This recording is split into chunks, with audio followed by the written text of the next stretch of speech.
Ang karismatik, matalino at matipunong lalaking ito ay mukha lamang inosente sa mata ng karamihan.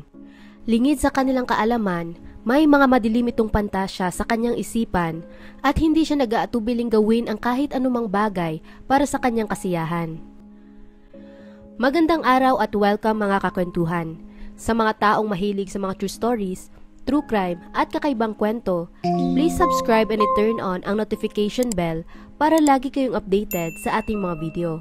Simulan na natin ang kwento. Noong July 12, 2008, isang nakakatakot na katahimikan ang bumalot sa mapayapang bayan ng Rekanan sa South Jakarta, Indonesia. Nang araw na iyon, may natagpo ang isang maletang iniwan lamang sa daanan na nakakuha ng atensyon ng mga lokal sa lugar. Sa kanilang kuryosidad, binuksan nila ito at doon na bumungad sa kanila ang pinagputol-putol na katawan ng isang tao. Rumispondi naman kaagad ang mga pulisya pagkatanggap nila ng tawag at kalaunan nadiskubre nila na ang mga labi sa loob ng maleta ay sa isang lalaking nagngangalang Harry Santoso na isang 40 years old na businessman. Gayunpaman, hindi pa natatapos ang mga revelasyon doon dahil sa loob lamang ng 3 araw, na-identify na kaagad ng pulisya ang suspect na si Very Idham Henyansha o mas kilala bilang Ryan. Sa mismong bakuran din ng kanyang mga magulang, may nahukay pa ang mga otoridad ng mga bangkay ng 10 ibang biktima. Ang kagimbal-gimbal na discovering ito ay siyang nagbigay ng pwesto kay Ryan bilang isa sa pinaka-notorious at bayolente na serial killer sa bansa ng Indonesia. Ating alamin ang kanyang background at kung ano ang tumulak sa kanya para gawin ang mga krimeng ito. Ipinanganak si Very Idham Henyansha o kilala rin sa palayaw na Ryan noong February 1, 1978 sa syudad ng Yongbang, East Java, Indonesia. Sa kanyang kabataan pa lamang, hindi na nito nakakasundo masyado ang kanyang mga magulang at maging ang kanyang mga kapatid. Sa katunayan, nagkikimkim na siya ng planong patayin ang kanyang ina sa buong pagkabinata niya, pero sa kabutihang palad, hindi naman iyon nangyari. Isang negosyante ang nanay nito at nagbebenta ng damit, kaya madalas itong wala sa kanilang bahay sa loob ng ilang araw.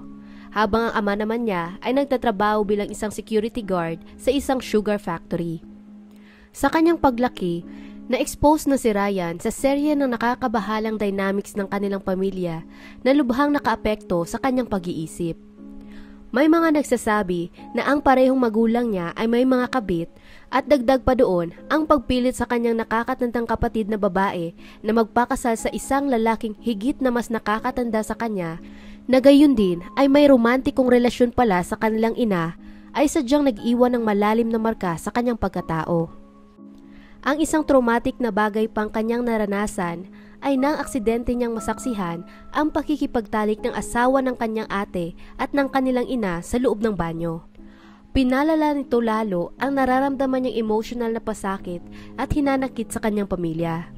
Gayunpaman, mariing itinanggi ng kanyang ina na si Sayaton at ang ama niyang si Ahmed na sila ay nangangaliwa sa isa't isa. Nang tumungtong si Ryan sa edad na 10 years old, mas naging kapansin-pansin pa ang kanyang mga psychological issues kung saan may mga pagkakataon itong bigla-bigla na lang nagwawala, naninira ng mga gamit at sobrang nagagalit kahit sa mga maliliit na bagay. Sa tuwing hindi natutupad ang kanyang mga hiling o ang kanyang mga inaasahang mangyari, hindi niya makontrol ang sarili at basta-basta na lang nagdadabog o mangwawasak ng kahit anumang makita niya.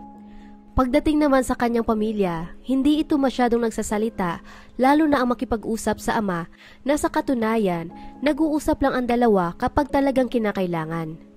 Ang lahat ng mga problema at mga issue niyang iyon ay hindi niya ibinahagi kahit kanino at kinimkim niya lamang ang lahat sa sarili na dumagdag pa sa paglala ng kanyang mental na kalusugan sa pagdaan ng panahon.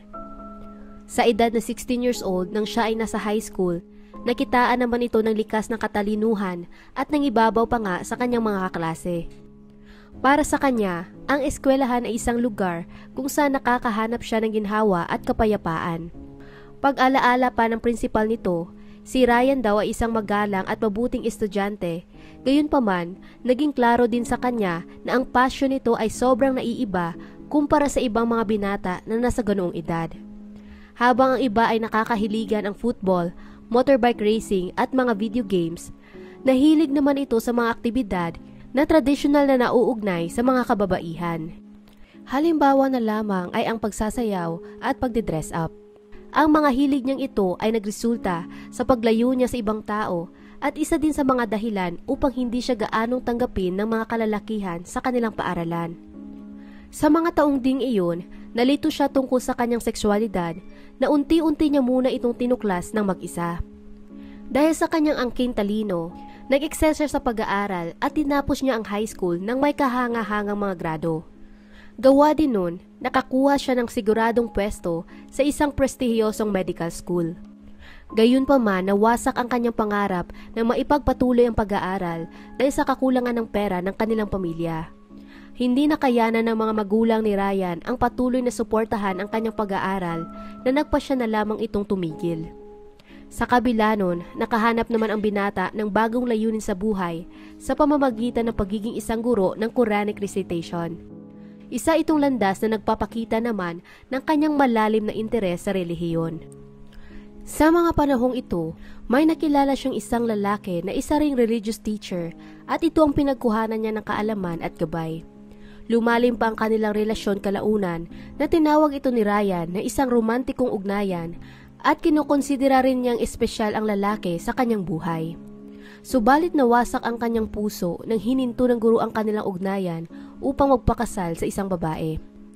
At habang patuloy na pinagpilitan ni Ryan na totoo ang kanilang romantikong relasyon, mariin naman itong itinanggi ng kanyang guro, nagsasabing nagsisinungaling lamang ito at sinusubukang manipulahin ang mga tao.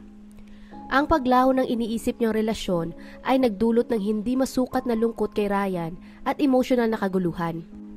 Saad pa nito, ng panahon daw na iyon, nakontento na siya dahil ang kanyang buong akala, nahanap na niya ang taong pwede niyang masandalan para sa emosyonal na suporta. Sa halip, ito pala ay kabaliktaran doon. Ang kanyang guro ay may pagkasumpungin na sa tuwing ito ay nagagalit, sadya raw itong nakakatakot. Minsan, kailangan pa nga niyang lumaban para madepensahan ang kanyang sarili at makatakas mula sa kanya. Nang matapos ang kanilang relasyon, doon naman nagsimulang magpadala si Ryan ng mga pagbabanta dahil ayaw na ayaw nito ng rejection at hindi niya iyon kayang tanggapin. Pero dahil umalis na sa kanilang bayan si Harry, wala na rin siyang ibang nagawa at sinubukan na lamang itong kalimutan. Kalaunan, nagpasya siyang tumigil sa pagtuturo dahil nawala na siya ng interes sa relihiyon at simula nun, lalo pa itong nalugmok sa depresyon. Isang taon ang lilipas, noong 2007, dito na niya napatay ang kanyang unang biktima. Nagsimula itong gumugol ng oras sa mga bagong kaibigan na may parehong oryentasyon sa kanya na kahit papano naramdaman niyang siya ay katanggap-tanggap. Nang mga panahon ding ito, nakipagkita siya sa dati niyang kaibigang si Guro Setio Pramono o mas kilala din sa palayaw na Guntur kung saan sila ay nagkamustahan tungkol sa buhay ng isa't isa. Doon na napag-alaman ni Ryan na si Guntur pala ay may lihim na relasyon at ito ay sikretong kasintahan ng isang lalaki. Hindi niya iyon nagustuhan kaya sumama ang loob niya sa kaibigan dahil sa paglagay nito sa sarili sa ganoong klaseng relasyon. Ikinagalit rin niya na ang isang tao ay itinatago na parang ito ay isang kahihiyan. Isang araw, nang si Guntur ay nagdesisyon na magpalipas ng oras sa bahay ni Ryan, ang dalawa ay nakatulog habang nanonood ng TV sa sala. Kalaunan, nagising si Guntur dahil ito ay naiihina at nakiusap siya kay Ryan kung pwede niya itong samahan sa banyo sa labas dahil madilim na. Pumayag naman ng isa at naglakad palabas kasama ng kaibigan at naghintay ito sa labas ng pinto ng banyo. Ayon kay Ryan, sobrang tagal daw ni Guntur sa loob na nakatulog na siya sa kakahintay. At nang muli siya makagising, bigla na lang ito nagkaroon ng pagnanais na pumatay ng tao. Nang puntong iyon, umayon siya sa panghihimok ng kanyang isipan na kinuha niyang asarol na nasa tabi lamang, pumasok sa loob ng banyo at paulit-ulit na inatake gamit noon ang kaibigan. Natamaan niya ito ng napakaraming beses na nabasag ang kanyang bungo at ito'y agad niyang ikinamatay. Nang napagtantunan niya ang nagawa, doon na siya nataranta na napahiga na lang ito sa tabi ng walang buhay at dugong katawan ng kaibigan habang umiiyak. Noong una, hindi niya alam kung ano ang gagawin pero kalaunan, nahimasmasan din di umano siya at nakapag-isip ng plano. Napagdesisyonan niyang kunin ang bangkay ni Guntur dalhin ito sa isang mapunong lugar na nasa likuran lang din ng kanyang bahay at naghukay ng libingan malapit sa isang fish pond. Doon na niya inilibing ang mga labi nito. Pagkatapos ng unang pagpatay ng isang killer, kadalasan sila ay natataranta at nagpapalipas muna ng panahon bago pumatay muli. Pero ibang-iba si Ryan sa karaniwan. Noong mismong hapon din ng sumunod na araw, ilang oras lang pagkatapos ng una niyang pagpatay, sinundan niya ito kaagad ng pangalawang biktima. Ang detalye kung bakit niya ito ginawa ay hindi niya inilahad, pero ang alam lang nila, si Ryan at ang biktimang si Agustino Fitri Setiawan ay nagkaroon ng hindi pagkakaunawaan. Kaya muli, habang sila ay nasa kanyang bahay, kumuha ito ng isang bakal at ginamit niya iyon para bugbugin si Agustino hanggang sa ito ay namatay. Agad niya ring inilibing ang katawan nito pagkatapos, katabi lang din ng pinaglibingan niya kay Guntur. Mula nun, ang pagnanais niyang pumatay ay lumakas pa, na bago natapos ang taong 2007, nadagdagan pa ng 5 ang kanyang mga naging biktima.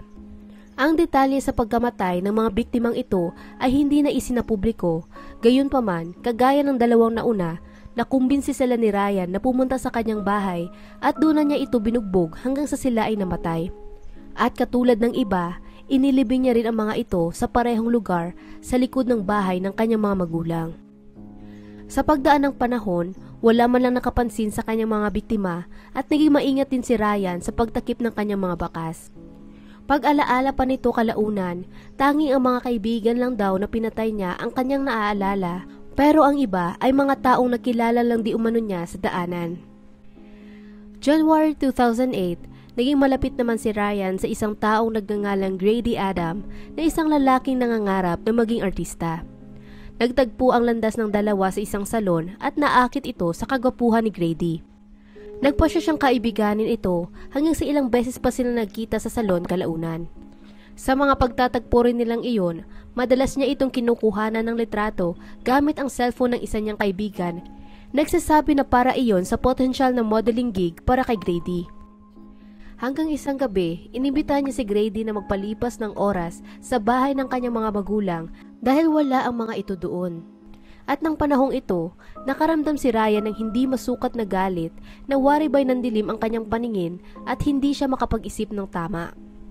Malakas di umano ang pagnanais niya na mangwasak ng kahit ano at sa kasamaang palad, ang napili niyang pagbalingan ng galit ay si Grady. Gamit ang isang bakal, bigla na lang niyang hinampas ang ulo nito na agad na bumasag sa kanyang bungo.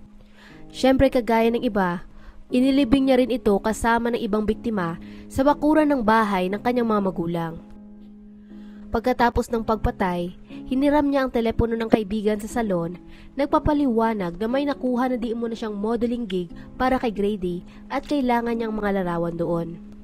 Ibinigay naman ito ng isa ng walang pagdududa, pero nang ibinalik na ni Ryan ang telepono sa kanya, napansin niya kaagad na ang lahat ng larawan ni Grady ay deleted na. Lahat maliban sa dalawa na nakaligtaan niyang burahin at naiwan bilang ebidensya. Pagkaraan lang ng ilang linggo, nakilala naman ito ang isang 32 years old na babaeng nagngangalang Nanik Hidayati at kinaibigan niya rin ito. Inimbitahan niya ito isang araw na bumisita sa kanyang bahay at sumang-ayon naman ng isa na isinama pa niya ang 3 taong gulang niyang anak na si Sylvia.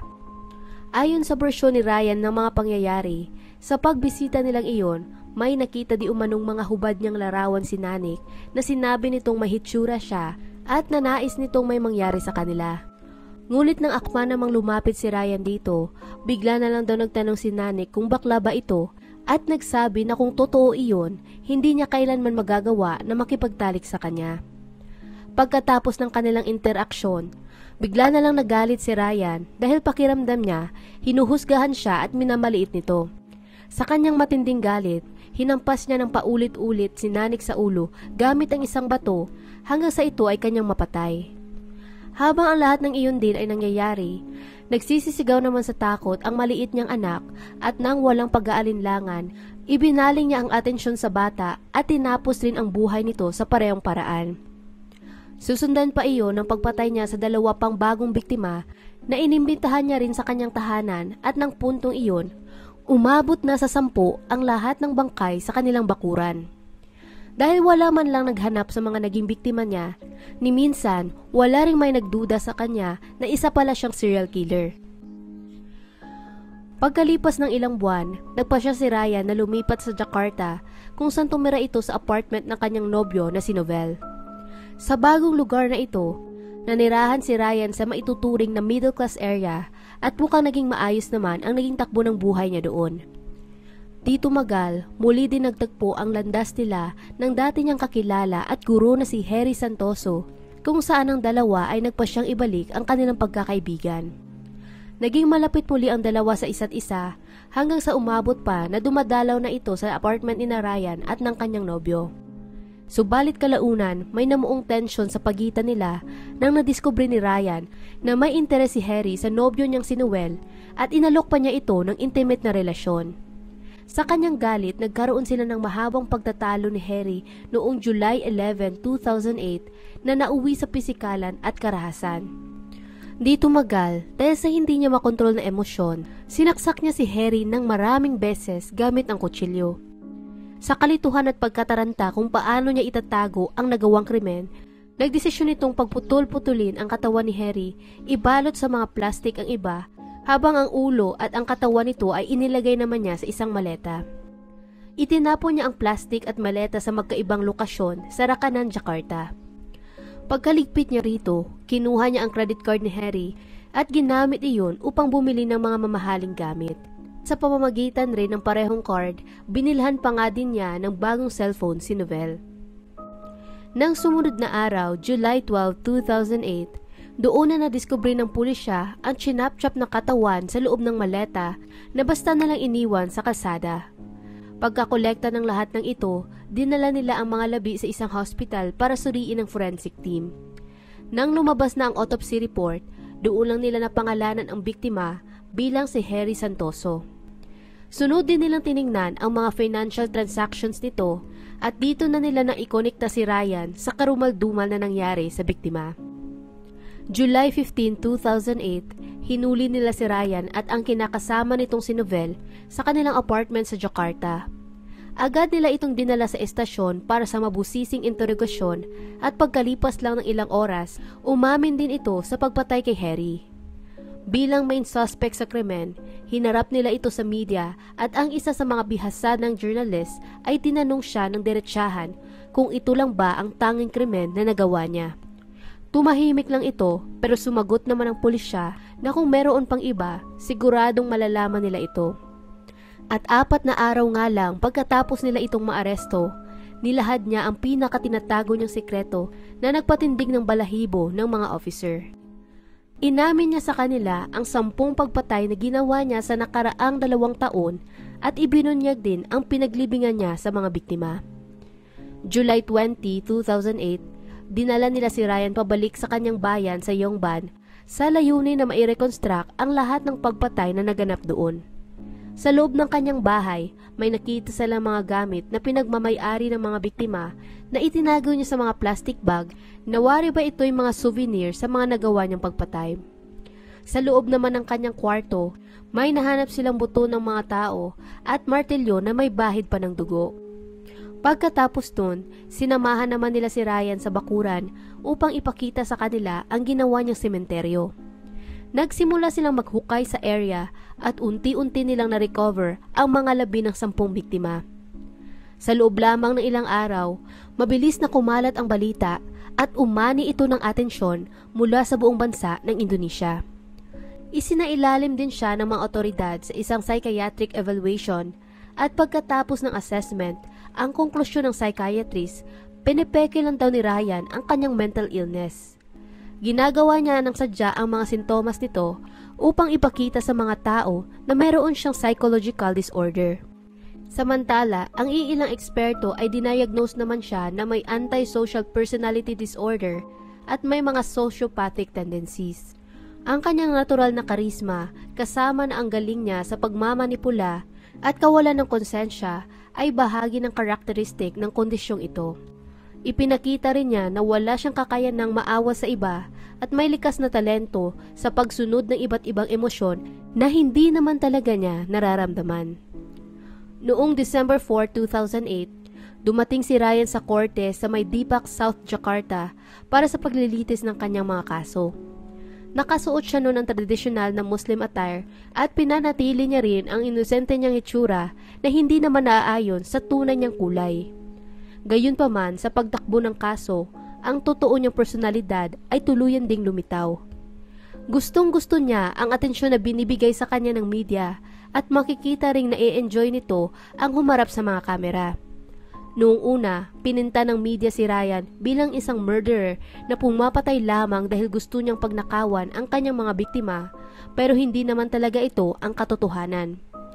Ang tunay niyang motibo sa pagpatay ay mula sa pakiramdam niya na minamaliit siya ng iba o ginagawa ng masama na sinabayan pa ng kanyang inferiority complex. Ang nobyo naman niyang si Novel Andreas na inaresto ng pulisya at nadawit sa pagpatay kay Harry Santoso ay umamin din kalaunan na hinati nila ang mga ninakaw na gamit mula kay Harry. Pero di tumagal, siya ay pinalaya din pagkatapos niyang makulong ng 10 buwan lamang. Samantala, naging iwas at maingat naman si Ryan sa kung ano man ang tunay na involvement ni Novel sa krimen.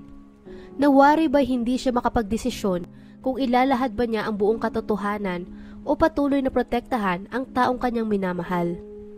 Sa huli, noong April 7, 2009, natagpo ang guilty ng korte si Ryan at siya ay nasentensyahan ng kamatayan para sa premeditated murder ni Harry Santoso.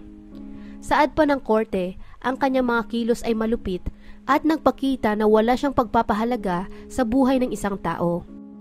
Pagka-anunsyo ng hatol, siya ay pangiti-ngiti lamang at natutuwa pa sa atensyong kanyang natatanggap mula sa media at mga tao sa trial.